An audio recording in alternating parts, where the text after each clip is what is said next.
আবারও চলে এলাম নতুন একটি ভিডিও নিয়ে। আজকের ভিডিওটি কোনো ভ্রমণ কাহিনী নয়, বরঞ্চ আজকের ভিডিওটিতে আপনি জানতে পারবেন যে কোথাও ভ্রমণে গেলে সেখানে কম খরচে কিভাবে থাকার ব্যবস্থা করবেন। আর সেই থাকার স্থানটি হলো আজ বোলপুরের ইউথ হোস্টেল। চলুন ঘুরে আসা যাক বোলপুর ইউথ হোস্টেলের মাঝে আপনাকে কতটা পরিমাণে ফ্যাসিলিটিস তারা প্রদান করছে। তো এখন কিন্তু আমরা আছি বোলপুরে যে ইউথ হোস্টেলের ডরমিটরি রুম। ডরমিটরি মিনস এখানে কিন্তু তোমাকে শেয়ারে থাকতে হবে। আর এখানকার শেয়ারের সিস্টেম হচ্ছে একটা রুমে 4টে করে বেড থাকবে, 4টে করে বেডে 4জন আলাদা আলাদা ভিন্ন ভিন্ন পার্সন রুমটা শেয়ার করে থাকতে হবে। এটাই হচ্ছে ডরমিটরি রুমের সিস্টেম।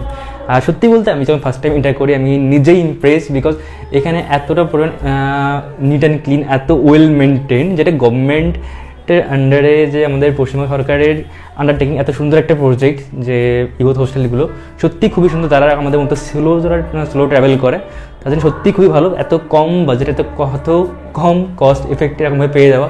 বিকজ এখন হচ্ছে গিয়ে যে বোলপুরে শান্তিনিকেতনের যে পৌষ উৎসবের টাইম, আর এই বছর জানো যে পৌষ উৎসবের যে পৌষ মেলা, সেটা কিন্তু বিশ্বভারতী যে মেলা মাঠে কিন্তু বসছে না, সেক্ষেত্রে এবার বসে ডাকবাংলো পাশে। আর ডাকবাংলা হলো যে বোলপুরে যে ইউথ হোস্টেল, জাস্ট ইউথ হোস্টেলের ঠিক পাশেই আর কি, মানে ইউথ হোস্টেলের পাশেই আছে ডাকবাংলো মাঠ। সেখানে হচ্ছে বোলপুরে এবছরের শান্তিনিকেতনের পৌষ উৎসব। সো আপাতত এটাই।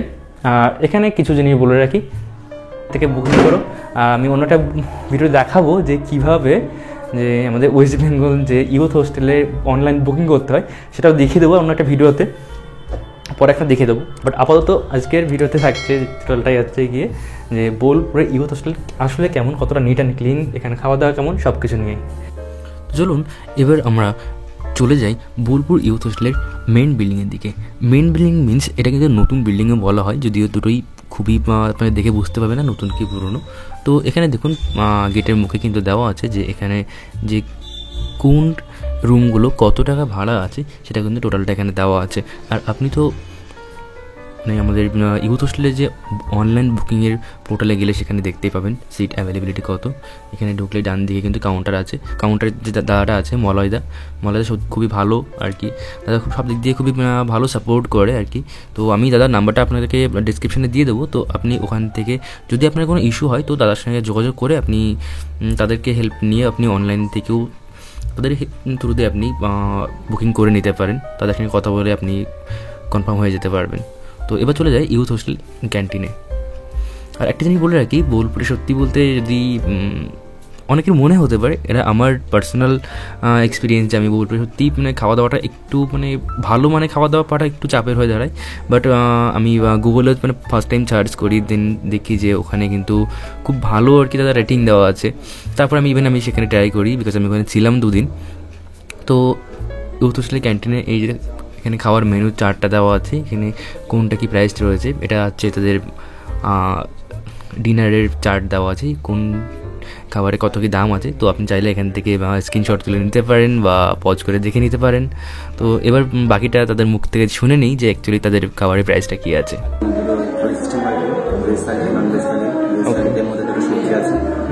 আলু ভাজা আছে, চাটনি আছে, ওকে আছে, দই মিষ্টি। আর ননভেজের মধ্যে 3টে আছে, চিকেন আছে, মাটন আছে, আর ফিশ আছে, এগ আছে। ওকে। আর রেটটা ওখানে কি জেনে নেবেন? রেটটা ওখানে দেখি। রেটটা ওখানে মানে রেট তুমি বলবো না? রেটটা ওখানে। আচ্ছা ঠিক আছে, জেনে নিচ্ছি, সমস্যা নেই, ঠিক আছে।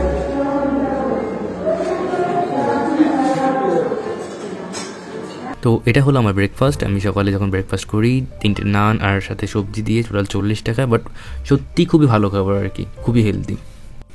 তো এরপরে চলুন দেখে নেওয়া যাক যে এখানে টয়লেট সিস্টেমটা অ্যাকচুয়ালি কতটা নিট অ্যান্ড ক্লিন।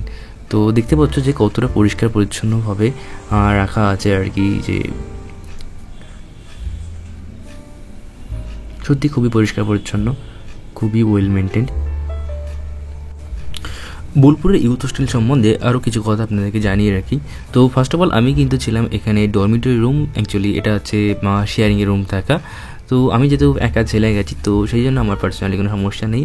তো আপনি যদি আপনার ফ্যামিলি নিয়ে আসেন তাহলে কিন্তু আপনি অবশ্যই এখানে থাকতে পারবেন। এখানে সব রকমেরই রুম আছে, single bedded AC room, single double bedded room, বা ট্রিপল এলে বা আপনার ফ্যামিলি এলে কোনো সমস্যা নেই। ইভেন এখানে যদি আপনি 8 জনের গ্রুপ ট্রাভেল করেন সেক্ষেত্রেও কিন্তু তাদের জন্য একটা আলাদা রুম এর ব্যবস্থা এখানে কিন্তু আছে। তো মেন ব্যাপারটা হচ্ছে আপনি এখানে থাকতে গেলে আপনার কিন্তু অনলাইন বুকিং করতে হবে। যদিও সারা বছরই মোটামুটি ফাঁকাই থাকে বোলপুরে ইউথ হোস্টেলটি, মানে ফাঁকা থাকে মিনস আপনি সিটটা অ্যাভেলেবিলিটি পেয়ে যাবেন। বাট যখন কোনো ওকেশনের টাইম, সেই টাইমটা একটু আগের থেকে সিটটা বুকিং করাটা একটু বেটার হয়। আর আরও একটা জিনিস, যেটা আপনি যদি যে কোনো ইউথ হোস্টেলে থাকতে যান, তো আপনাকে যেটা করতে হবে, আপনি অনলাইনে বুকিং করার পরে আপনাকে অনলাইন থেকে একটি বুকিং স্লিপ দিয়ে দেওয়া হবে। তো ওই স্লিপটি কিন্তু আপনাকে প্রিন্ট আউট নিতে হবে, বিকজ ওই প্রিন্ট আউট কিন্তু আপনার এখানে দরকার, তারা আপনার থেকে চাইবে। তো প্রিন্ট আউটটা নিতে ভুলবেন না, প্রিন্ট আউটটা অবশ্যই কাছে করে রাখবেন। আর আপনার 1 কপি আইডি জেরক্স, আধার কার্ড অথবা আই কার্ডের জেরক্স, যে কোনো একটা দরকার। তো এগুলো কিন্তু আপনাকে আপনার কাউন্টারে কিন্তু দেখাতে হবে। আর এখানে চেক ইন চেক আউটের টাইমও কিন্তু দেওয়া আছে, সকাল 9:30 কিন্তু চেক আউটের টাইম। তো আপনাকে যদি আপনি এখান থেকে বেরিয়ে যেতে চান, তো এই টাইমে কিন্তু বেরিয়ে যেতে হবে। তো এই হচ্ছে এখানকার ব্যাপার। তো সত্যি খুবই ভালো, আপনি এখানে অবশ্যই থাকতে পারবেন খুবই কম খরচের মধ্যে, আপনি আপনার ফ্যামিলি নিয়ে থাকতে পারবেন। ইভেন যদি কোনো ফিমেল যদি চাই যে ইউথ হোস্টেলে সেও যে এখানে যে শেয়ারিং যে ডরমিটরি রুম, এটা এমন নয় যে ইউথ হোস্টেল মানে শুধুমাত্র ছেলেদের জন্য, এখানে কিন্তু মেয়েদের জন্য বলতে ব্যবস্থা করা আছে আর কি। তো যদি কোনো ফিমেল এখানে চাই যে এখানে থাকবে, বিশেষ করে যদি সে হোস্টেলে থাকতে চায়, হোস্টেল মিনস শেয়ারিং থাকতে চায়, সেটার ব্যবস্থা কিন্তু এখানে আছে। তো সব কিছু নিয়েই আজকে কিন্তু এই বোলপুরের ইউথ হোস্টেলটি। তো আশা করি সঠিক তথ্য দিয়ে আপনাদেরকে সাহায্য করতে পেরেছি। আর আপনারা যদি বুকিংয়ে কোনো ইস্যু হয়ে থাকে বা আপনারা যদি কোনো কোয়ারি থেকে থাকে এছাড়াও এর বাইরেও, তাহলে আপনারা আমাকে কন্ট্যাক্ট করতে পারেন। আমার কন্ট্যাক্ট নিচে দেওয়া থাকলেও আমার ফেসবুক আইডি, ইনস্টাগ্রাম আইডি, এবং আপনি কমেন্টেও জানাতে পারেন। So thanks for watching.